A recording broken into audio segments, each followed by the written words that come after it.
Hey, it's 11 o'clock. Pray for my brother. He's still out, not feeling well. I don't know. He still keeps his color. Still got his hat and glasses on. And the prison shirt with the black undershirt. Pray for him so he can get back here soon. My name is Brew. I'm smiling. And I'm here with you. We're going to talk about a few things. I encourage you that if it's something you want to hear or you want to talk about, rather, put it in the chat. We'll discuss it. I ain't scared. We're going to talk about the Mayweather fight. You know we have to. We're going to talk about the MMA fight last weekend. We're going to get into some other things. I ain't going to keep you all day. We're going to have a good time. Love your family. Welcome to The Beatdown.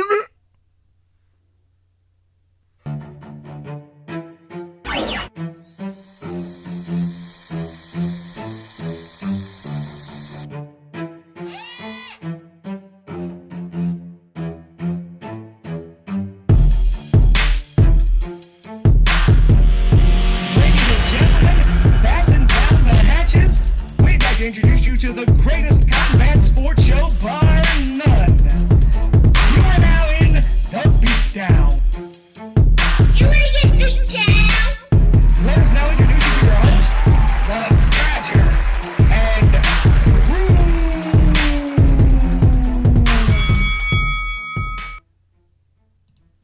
Welcome, family. Welcome, family. Ding, the light comes on. Hey, welcome to The Beatdown. Missed you guys yesterday. Glad to be back today. Wore my workout shirt. Listen, you know we got to talk about a couple things. You know we got to talk about that Floyd Mayweather fight, fiasco, payday. You know we got to talk about that. Good, bad, ugly, whatever. We got to discuss it. Then we had MMA last weekend. We'll get into that a little bit with UFC. We got some upcoming fights. We got today. We got our formal show tomorrow and Thursday. Got the Beatdown again. So I'm not going to cover everything 3 or 4 times. We're going to deal with some things today and move on. Look, we're going to have some fun today. First things first, I hate to do it, but I got to do it. Got to do it. Let's get into the MMA card. UFC Vegas, baby, 28. Last Saturday night. It was a good fight. It was a decent card. We're going to deal with the 2 heavyweight fights, really. That's what we're going to deal with most today. And it was a good card. I give the UFC credit for that. It was a good card. Hey, Sunshine. Love you. Thank you for chiming in. It was a good fight. The Marcin Tybura defeated Walt Harris. We saw that by TKO in the first round, 406. It didn't look like it was going that way. It really did not look like it was going that way. That it was going to be a knockout of Walt Harris. It didn't look that way because Walt was sticking Marcin Tybura. I mean, sticking him. Where it sounded like you taking the mat from your car and slapping it up against a wall. That's what those punches were sounding like. But as they say, that's why you fight the entire round. And I mean, Walt got caught in a takedown, and he just didn't know how to get out. He gave up his back in a take. I'm like, come on, man. I mean, I'm a big fan of the big ticket Walt Harris. I really am. But it makes you start to question, what are you working on in the gym? It makes you question that. as a former wrestler and boxer in college, and there's certain things you learned fundamentally. First time somebody put legs in on me was in a wrestling practice. I needed to learn from that point on how to defend legs. I could defend almost anything else, but when they put legs in on you and they get where they immobilize your lower body, you need to learn how to defend that. And Tybura wasn't, and it was, I mean, the first time he put the legs in, he did a side leg ride. He was hanging off the side of Walt. Walt could have gotten out of that and gotten into half guard. By jamming your elbow back in, turning your body, locking and rolling to the mat, stomach down, chest down, you would have pulled him through with you. Not as easy as it seems, but possible. But then you let him get both legs in. You turn your body so he can get both legs in. Then when he gets both legs in, you don't go on your back like you should or on your side. You go on your belly. And he's able to flatten you out. Now you really have no defense. Even though he may not hit you, he hits you enough where the ref is going to have to stop the fight. So it makes me wonder, what are you working on in the gym? We know you got hands. We know you throw hands nicely. What else do you do? And again, I'm a fan of the big ticket Walt Harris. I'm a fan. But it pains me to watch him fight now. It actually pains me to watch him fight. Come on, big ticket. We need better than that from you, big fella. We do. And maybe your heart's not in it anymore. Maybe the loss of your daughter really took a lot more out of you than we see. And if that's the case, man, my prayers go out to you either way, but reevaluate what's going on, man. Because you should not have lost to Marcin Tybura. Shouldn't have lost to Alistair Overeem. But you did. So you'll definitely be falling out of the top 10. It's just how far Dana wants to drop you is the next question. It hurts me to say this, but man, I have to, because I got love for you. I don't understand it. I don't know what you are working on, because it does not translate to the cage. It does not translate to fight night.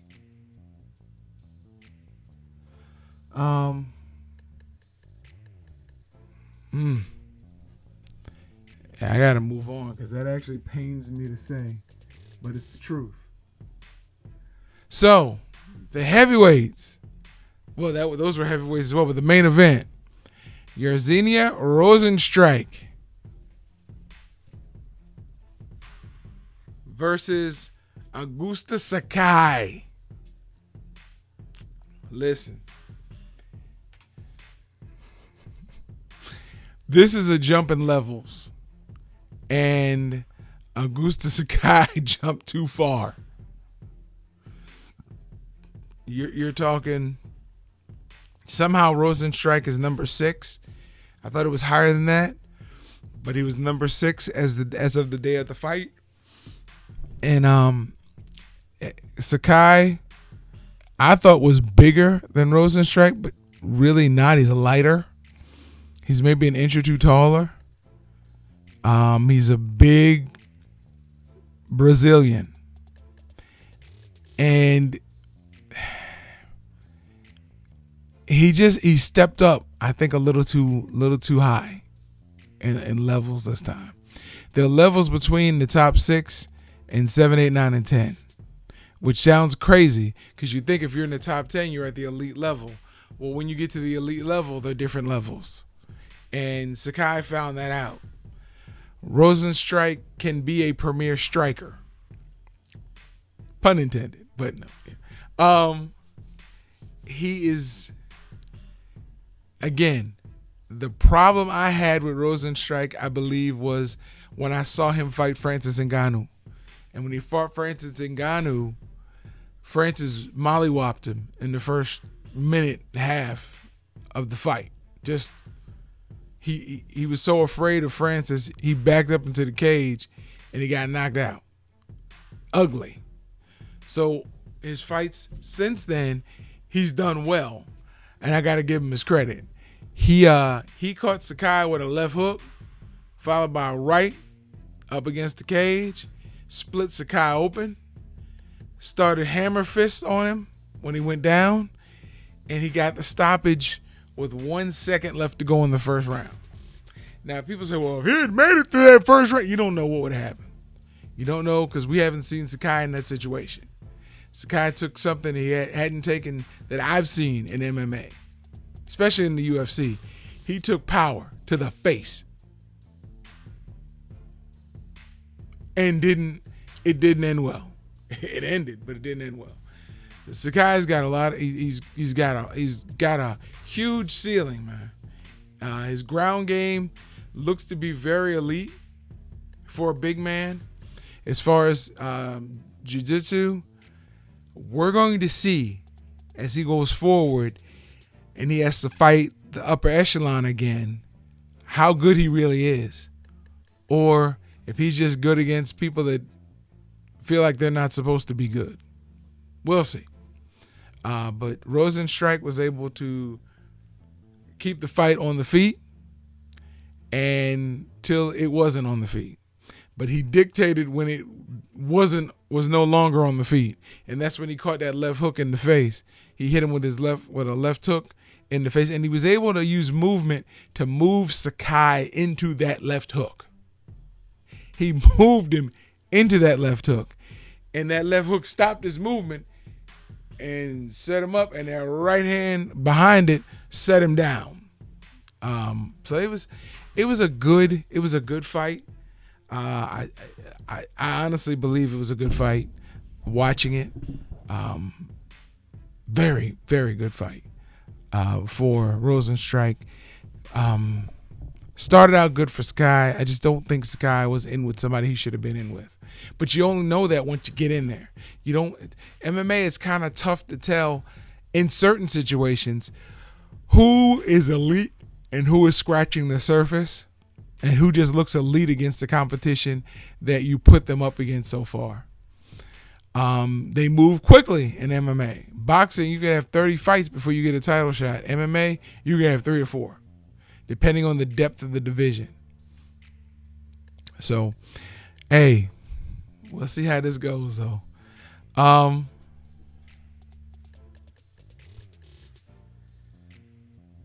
We're going to get into, I know I said I'm going to get into the Floyd Mayweather fight.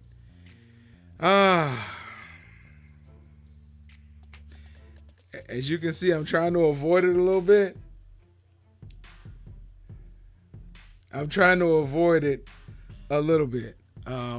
It was a good card, though. I did not see the Chad Johnson fight, but I hear he looked good until he didn't. That he didn't back down. He went down once, got right back up, was able to finish. Great job, Chad Ochocinco. But I hear that he did not get the W, but he survived. And then we have the other fights. And let's see if I'm able to still pull them.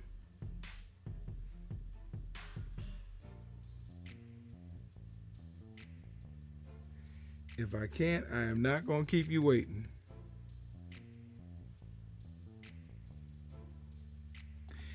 I know the one I want to talk about is Badou Jack the Ripper. I thought that fight,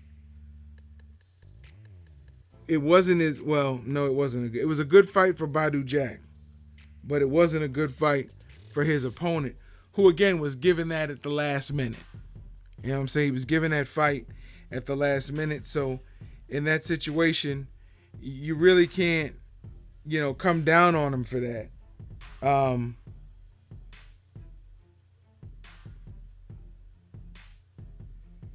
you really can't come down on his opponent for that. But his opponent didn't want to be in there.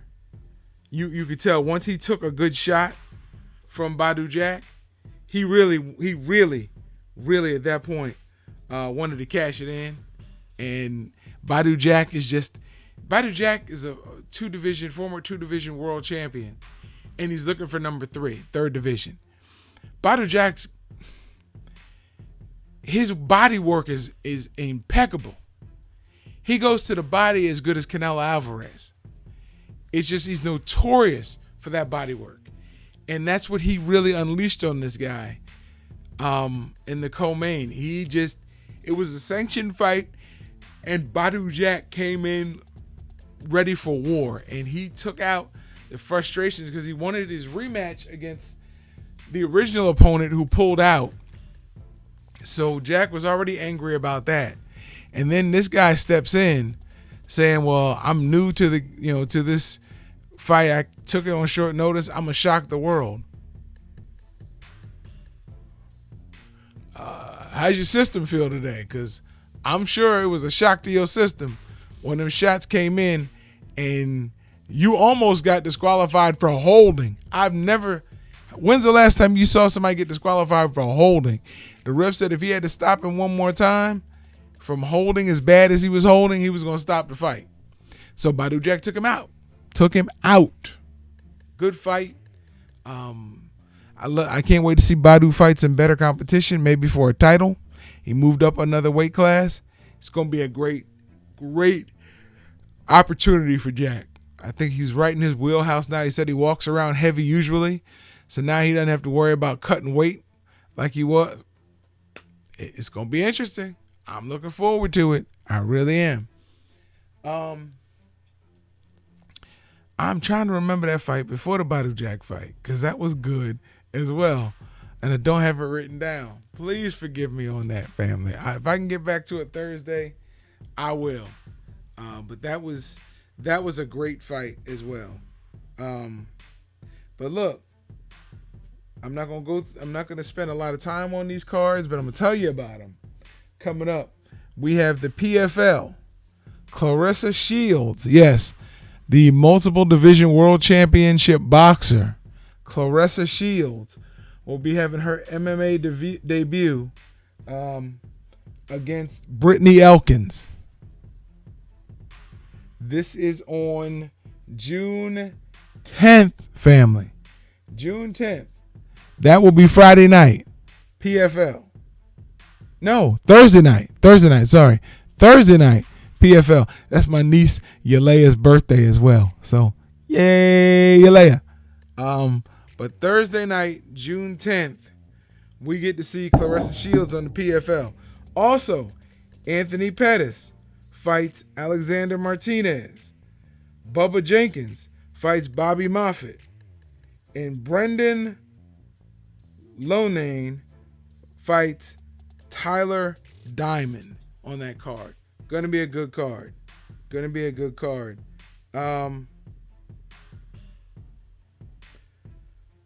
Yeah, well, sometimes things happen. We hopefully get back to where we were. Bellator comes back on Friday the 11th. Friday the 11th is going to be on Showtime at 9 p.m. That PFL fight on Thursday is going to be ESPN2 at 10 p.m. for the main card. The prelims start at 6:30 on ESPN Plus. But ESPN2 at 10 p.m. that Thursday for the PFL card. But that Friday, Bellator comes back. And we have a title fight, Douglas Lima against Yaroslav Emosov. And then we have Paul Daly versus Jason Jackson. Aaron Pico versus Aiden Lee. Vanessa Porto versus Elara Joanne. And you got DeMarcus Jackson versus Mark Lemminger. Hey, we got you covered. And then you, 3 nights of MMA. PFL on Thursday, 10 p.m. on ESPN2. Bellator on Friday at 9 p.m.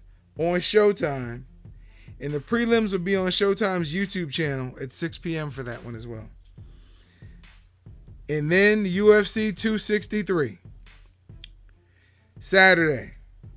ESPN pay-per-view. Main card starts at 10 p.m. You got Paul Craig versus Jamal Hill. You got Damian Maia versus Bilal Muhammad. That's going to be a strike fest. You got Leon Edwards, who should be fighting for a title, but he's fighting Nate Diaz. Okay, then you have two titles. Davison Figueroa versus Brandon Moreno. It's a rematch from Davidson's last title defense. Brandon Moreno has been the number one contender for a long time. Davison caught him in a guillotine choke around the face and put him out. You hear about that in the opening to the show of the Fighter Share Report.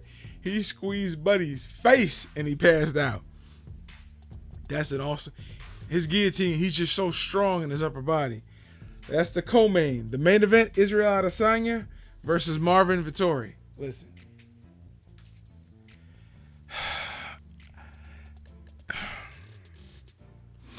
In 185, there's nobody that has been able to beat Israel Adesanya. He's now going through his second round of fighting guys. After he beats, and yes, he will beat Marvin Vettori, he'll be fighting Robert Whitaker again for the second time. He's now going through fighting these guys a second time for his title.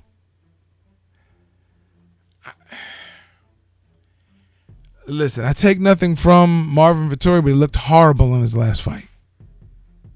He keeps telling people that he beat Israel Adesanya the first time because one judge gave him the decision, but the other two went widely for Israel Adesanya.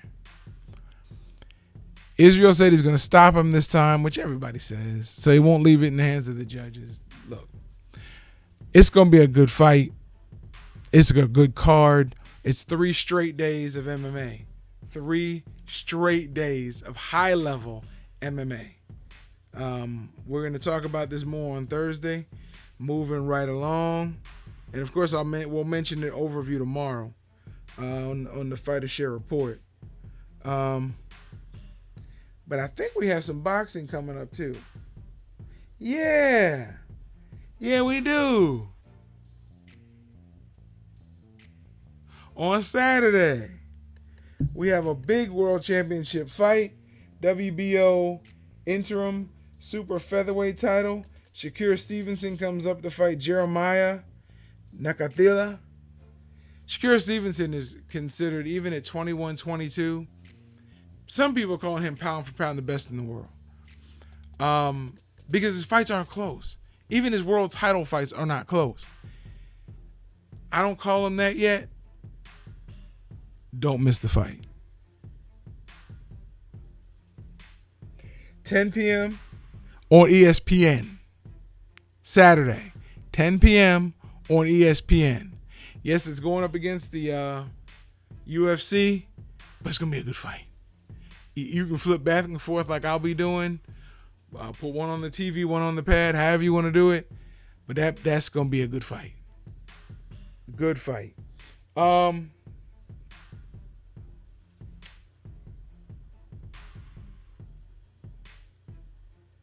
There's another fight Saturday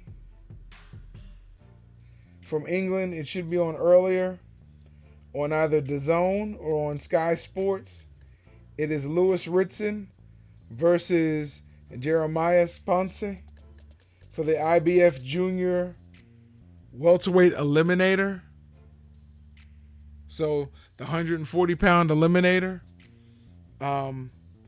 Listen, these fights you don't. It's a whole weekend of violence. It's going to be a good fight. It's going to be a good fight. I'm looking forward to it. I hope you all are as well. I'm trying not to delve into things too deeply where we have to talk about the same thing again on Thursday. But you definitely want to see that Shakur Stevenson fight. He can fight. Every fight for him is like an epic event. He can fight. Shout out to, and I hate to say that it might be covering something up that we don't know about, but shout out to Steve Bisciotti, the owner of the Baltimore Ravens. He wanted to give Ozzie Newsome a gift. And Ozzie said, well, whatever you were going to give me, donate the financial value to the historically black colleges in the state of Maryland. So Steve Bisciotti and his wife are donating $4 million to the historically black colleges and universities in the state of Maryland. So that at least will cover alma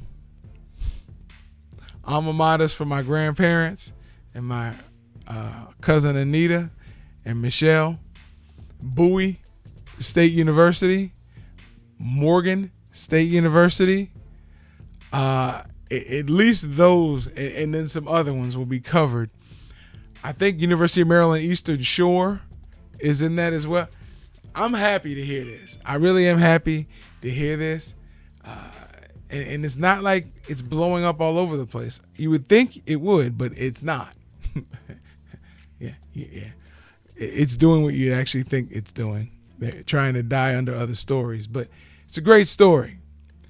Look, you got a lot of historically black colleges and universities that the alumni give back and they're well supported, but you have a lot of them that are not.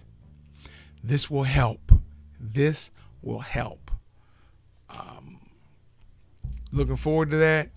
Shout out to a young man down here from Hillsborough High School. Black kid by the name of Mr. Arian Knighton. And I say that because a black man named Arian, not spelled the same way. Arian Knighton went to the Invitationals in Jacksonville, Florida not too long ago. And not only did he win the 200 meters, but he broke the record of a 17-year-old Usain Bolt. They were the same age. But Bolt did it back in 2003. Yeah, Usain Bolt, fastest man on the planet. Arian Knighton, 17-year-old from Hillsborough High School here in Tampa, Florida, broke Usain Bolt's 200-meter junior record. That's amazing. And he's a good kid. He's a well-mannered, very good young man. I have it on personal knowledge. I know somebody I'm really close to that works at Hillsborough High School. So, look, Hillsborough's doing some big things, some real big things in track and field. And they do well in basketball and football as well. I won't get into anything else because I don't want to get anybody else in trouble, but shout out to the Terriers. Shout out to Mr. Arian Knighton. If I'm not mistaken, his name is spelled Erriyon. Knighton, Knighton. He's on Instagram. I'm sure he's on Twitter. Very humble young man. They say he goes to class, he does his work, he carries his shoes with him all the time. He goes out and he runs. It's just, when you hear a young man that does what he's supposed to do, it's funny that, we spotlight the ones that are causing trouble, but the ones that are doing what they're supposed to do, they go unknown. A lot of us out there doing the right thing. Shout out to you. Like I said, I wasn't going to keep you long. Just get the information out that we have. Love you guys. Prayers are still going out to my partner. Shout out to my mom, the Queen Mother. My wife, the Queen. My daughter, the Princess, who thinks she's the Queen and the Queen Mother, all wrapped in one. Shout out to the Red Belly. He got a new stepping up, got a new position, moving into tomorrow. Congratulations. Boy, shout out to my cousins Katrina and Armani. won't go into that, but our prayers were with you this past Sunday. Listen, love you guys. God willing, be here tomorrow for our more reformed show. As he says. Oh, shout out to Mr. Arlene. Shout out to Matthew. And that's about it. From Wise Raven Media Group Studios, this is Brew signing off on the Beat Down. See you tomorrow on the Fetish Hair Report.